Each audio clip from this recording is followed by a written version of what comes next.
महाकुंभ की महानता हमने सालों से देखी है, जनरेशंस आई जनरेशंस गई, लेकिन आज के जनरेशन से पूछो कि कुंभ कहाँ है तो कहती है Navi Mumbai. Where is Mahakumbh happening? Navi Mumbai. ये can do generation. Navi Mumbai तो फिर भी ठीक है, ध्यान देना कोई मौलाना इसे वक्फ की प्रॉपर्टी ना घोषित कर दे। क्या क्या कर दिया? क्या बात कर रहे हैं? कि जो ज़मीन है, जिस ज़मीन पर, ज़मीन के बहुत सारे हिस्से पर जो शामियाने तंबू वगैरह लगाए गए हैं, इंतज़ामात किए गए हैं, मेला लग रहा है, ये वक्फ की ज़मीन है और वहाँ के मुसलमानों की ज़मीन है। भाई साहब बड़े रिस्पेक्टफुली मैं आपको बताना चाहता हूँ कि मुसलमान की जमीन तो छोड़ो, मुसलमान वर्ड खुद ही सिर्फ 1400 साल पुराना ही है और कुंभ का जिक्र तो 8000 साल पहले ऋग्वेद में ऑलरेडी मिल चुका है। तो भाई जो जगह तुम्हारे एग्जिस्टेंस से पहले के मेरी ही है तो तुम उस पर कैसे हक जता सकते हो? आंसर दो। इसका आंसर तो नहीं आता मुझे। दरियादिली देखिए मुसलमानों की कि मुसलमानों ने कुंभ के मेले की तैयारियां, शामियाने और पंडाल, रोड और सड़कें और खड़ंजों पर कभी मना नहीं किया कि यहाँ पे मत लगाइए। थैंक यू सो मच भाइयों, आपने मुझे मेरी जगह यूज करने पर एतराज नहीं जताया। मतलब लॉजिक का माँ का भरोसा। Thanks, love you.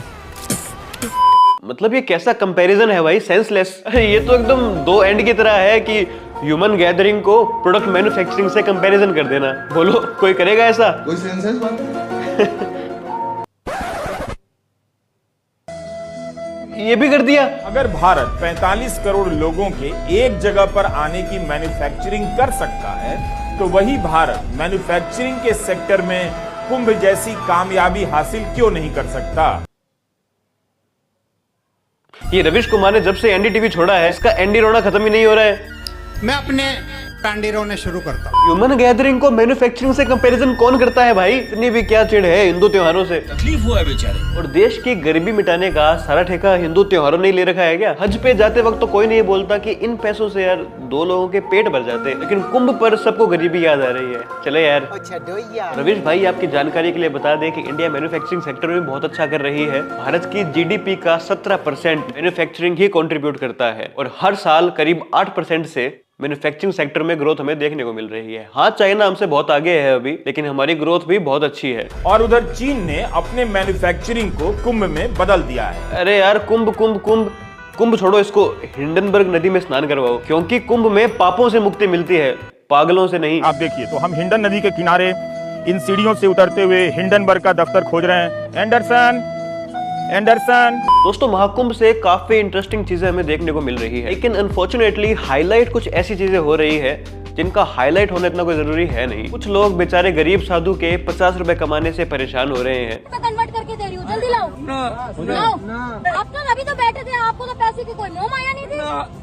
अब आपको मोह माया हो गई। हाँ, सारा गुस्सा और फ्रस्ट्रेशन गरीब पर ही उतारो, अमीर तो तुम्हारे डंडे मारेगा। तो कैसे लोग रहते हैं यार। तो कुछ सो कोल्ड बाबा लोगों को परेशान कर रहे हैं। ये बाबा महिला चेंजिंग रूम में घुसा हुआ था, लड़कियों की फोटो खींच रहा था।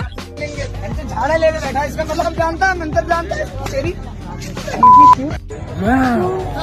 ऐसे फर्जी बाबा ही हमारे धर्म की बेइज्जतियां करवाते हैं। शर्म आनी चाहिए आपको। एक लड़की अपने सुंदरता के कारण पॉपुलर हो गई। किस जाति से बिलोंग करते हैं? आपकी जाति बता दीजिए। फिर जाति? अरे राहुल गांधी की औलाद, जाति से ऊपर उठो। ओह, राहुल गांधी की तो औलाद ही नहीं है। लेकिन वो बैंकॉक, एक उत्तराखंड की मॉडल हर्षा नकली बाल लगाकर साध्वी बनने कुंभ पहुंच गई। आईआईटी बाबा भी आया। इन लोगों पर सबकी अपनी अपनी राय हो सकती है, क्योंकि देखो यार कोई भी आदमी एकदम सही नहीं होता और कोई भी एकदम घटिया नहीं होता है। लेकिन अगर ये लड़की हर्षा साध्वी बन रही है तो साध्वी की वीडियोस डालकर सोशल मीडिया पर फॉलोअर्स बढ़ाने की क्यों कोशिश हो रही है? आईआईटी बाबा आ गया, भारत के लोग बोलते देखा, इतना पढ़ने के बाद भी, आईआईटी में जाने के बाद भी इसे अब समझ आया कि असली ज्ञान तो सनातन में ही है। अब आए ना लाइन पे। लेकिन इतना समझदार बाबा, वही बाबा अपने माँ बाप को भी गालियां देता है। आपके पापा रो रहे हैं, क्या कहिएगा? और रुलाएंगे। मैं आईआईटीएन बाबा अभय सिंह को कुछ गलत नहीं बोल रहा हूँ। भारत की जनता की रियलिटी यही है कि वो 1 मिनट में किसी को भी अपना आइडल बना लेती है। क्या अगर अभय सिंह आईआईटी से नहीं होता तो उसे इतनी फुटेज मिलती? जी नहीं, बहुत से लोग उसे नशेड़ी बोलकर साइड कर देते। अभय सिंह नशे करता है, सबको पता है। वो बोलता है मैं भगवान हूँ। भाई साहब यार, मैं इतनी बोल रहा हूँ कि महादेव से बात करते मैं बोला यदि महादेव को ये बोलने के लिए बोल रहे कि भाई तू ही विष्णु है। लेकिन इसमें भी ये बोल सकते हैं कि श्री कृष्ण तो बोलते हैं सबके अंदर भगवान है, तो इसमें अभय सिंह क्या गलत बोल रहा है? जब सब कुछ प्रूव कर दोगा, मैं जब सारी शक्तियां ले लूंगा तब मानोगे तुम लोग। गलत ये है कि अभय सिंह बोलता है कि मैं अपने सुदर्शन चक्र से सबको काट दूंगा। फिर मानने का मतलब ही क्या है? फिर तो तुम सबको सुदर्शन से काट दूंगा, त्रिशूल से सबको मार दूंगा। सुदर्शन से नहीं कटोगे तो त्रिशूल से काट दूंगा, महादेव त्रिशूल भी दे दोगे मेरे को। एक नॉर्मल आदमी ऐसी बातें नहीं करता है, एक साधु भी ऐसी बातें नहीं करता है। प्रेमानंद जी को क्या आपने कभी ऐसी बातें करते देखा है? IIT पापा बोलता है कि उसने वर्ल्ड कप जिता दिया। इनको थोड़ा बहुत ऐसे जिताया भी था, बड़े क्रिकेटर वही है। आप जिता देते हैं यहाँ बैठ के? हाँ, ये T20 वर्ल्ड कप में भी किया था ना मैंने समय में। मैं उसके बार बोल रहा हूँ यार, हार्दिक को बोल दे भाई, हार्दिक को बोल दे भाई। माँ काली के साथ गलत संबंध बनाने की बात बोलता है। काली के साथ सेक्स करेगा। उसके हिसाब से खुद ही राम है, खुद ही कल की अवतार है। वैसे पैसे मांगते हैं। लाइव कृष्ण जो बैठा हुआ है, राम मंदिर में जाने की जरूरत ही क्या है जब राम आ गए हैं? क्या चूतिया हो गया? नहीं, अभी जो अवतार आया वो मैं हूँ। तो इसके दो ही साइड हो सकते हैं। या तो आप इसको एकदम भगवान बना लो कि ये एक ऐसे लेवल पे पहुंच चुका है कि अपने आप को भगवान मान चुका है, इसको पूजने लग जाओ। या फिर इसका दूसरा एंड यही है कि ये कोई बाबा नहीं है, ये नशे में ऐसी बात बोल रहा है। चॉइस आपकी है, आप इसे कुछ भी मानो। आज मैं तुम्हें नहीं बताऊंगा। लेकिन रियलिटी पता है क्या है, जो कि धीरेन्द्र शास्त्री जी ने बोला है? महाकुंभ अपने विषय से बहुत भटक रहा है। वर्तमान समय में महाकुंभ अपने मुद्दे से भटक रहा है। महाकुंभ इस बात के लिए लगाया गया कि हमारी संस्कृति का प्रचार हो, हमारे सनातन का प्रचार हो। और भी तो साधु संत हैं, केवल वही युक्तियों पर क्यों महाकुंभ की रील टिकी हुई है, वही बाबा पर क्यों टिकी हुई है? सारी रील्स, सारी न्यूज कुंभ से वो आ रही है जो कोई काम की है नहीं। वहाँ पर इतने बड़े बड़े साधु, इतने बड़े बड़े पंडित बैठे हैं, उनकी कोई खबर ही नहीं आ रही। इतने बड़े प्रोग्राम्स चल रहे हैं, उनकी कोई खबर ही नहीं आ रही। कोई चर्चा ही नहीं हो रही कि भारत सरकार और यूपी सरकार ने कुंभ में कितना अच्छा प्रबंध किया है। 40 से 45 करोड़ लोग कुंभ में आने वाले हैं, उनके एक साथ रहने की व्यवस्था करना यह बहुत बड़ी बात है। इसकी कोई अप्रिशिएशन नहीं दिखने को मिल रही। कुंभ के पहले 3 दिन में ही करीब 10 करोड़ लोग आकर कुंभ में स्नान करके जा चुके हैं, उसकी कोई बात ही नहीं हो रही है। आप देख रहे हैं कोई पत्थरबाजी हो रही है कुंभ में? जी नहीं। कोई धार्मिक कन्फ्लिक्ट हो रहा है? जी नहीं। कोई दूसरे देश के झंडे देखने को मिल रहे हैं? जी नहीं। कोई एंटी इंडिया स्लोगन हमें देखने को नहीं मिल रहा। ये कुछ ब्यूटी है जो कुंभ की हाईलाइट होनी चाहिए, लेकिन इसके बारे में कोई चर्चा नहीं कर रहा है। कुंभ से करीब 2 लाख करोड़ रुपए जनरेट होंगे, कोई इसके बारे में बात नहीं कर रहा है। सभी लोग नेगेटिविटी फैला रहे हैं क्योंकि नेगेटिविटी बिकती है। अभी कुंभ में भगदड़ मची थी, इसमें कुछ लोगों की मृत्यु हुई है, भगवान उनकी आत्मा को शांति दे। ये न्यूज जरूर बिकेगी क्योंकि नेगेटिव न्यूज बिकती है। वहाँ के लोगों के हिसाब से कुछ लाल झंडे वाले आए थे और भगदड़ मचाकर चले गए। अब लाल झंडे किसके हैं? आप बहुत समझदार हो। ये झंडा लाल झंडा लेके आया था और जानबूझ के ढकला है सबको, जानबूझ के। क्या दीदी क्या हुआ था आप लोग? कहा तुमने एक ढलान था, वहाँ पर खड़े थे, कुछ आदमी आया झंडा लेके सब गिरा दिया, अचानक से गिर गया, गिरे तो पटक गए। आज मेरे लोग खड़ा हो गया, बचते नहीं। आपके ऊपर कोई चढ़ गया था? ज्यादा होगा। ये ओपोजिशन, टेक्निकल दोस्त जैसे दलाल यूट्यूबर, रवीश कुमार जैसे रिपोर्टर ये नैरेटिव सेट करना चाहते हैं कि कुंभ में सब कुछ गलत ही हो रहा है। BBC एक रिपोर्ट देती है कुंभ में आधे नंगे लोग स्नान कर रहे हैं, मतलब उसे गलत दिखाने की कोशिश करते हैं। वहीं यूरोप में क्या चलता है? न्यूड फेस्टिवल, और BBC से बोलती है नेचरिस्ट। अच्छा न्यूड फेस्टिवल है वो तो एक नेचर का पार्ट हो गया, लेकिन कुंभ में सारे अधनंगे घूम रहे हैं। ये है प्रोपेगेंडा, ये है नैरेटिव सेट करना।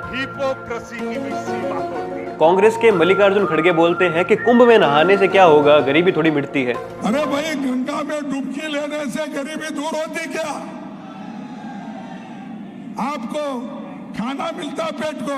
आप लोग रोना बंद कीजिए। अरे यार, सारी समस्या का हल तुम्हें हिंदू फेस्टिवल से ही क्यों निकालना है? या फिर एक काम करो, जब तुम्हारी सरकार कभी आए 50-60 साल बाद, एक काम करना, मस्जिदों का कंट्रोल तो सरकार के हाथ में नहीं है, वो पैसा मस्जिद के पास रहता है। आप आओ तो एक ऐसा बिल लाना जिसमें मस्जिदों का सारा पैसा सरकार के कंट्रोल में आ जाए, है ना? फिर उस पैसे से आप गरीबी मिटाना और बच्चों को ही पढ़ाना। क्या आप में हिम्मत है ऐसा बिल लाने की? आज मूड नहीं कर रहा, इसे कल देखते हैं इस काम को। सारे देश का पैसा खाकर 2G घोटाला, कोयला घोटाला, कॉमनवेल्थ घोटाला, अब इनको याद आया है कि देश की गरीबी भी मिटानी होती है। 100 चूहे खाकर बिल्ली चली हज को। नहीं, इनके हिसाब से तो बिल्ली भी कुंभ ही जाएगी।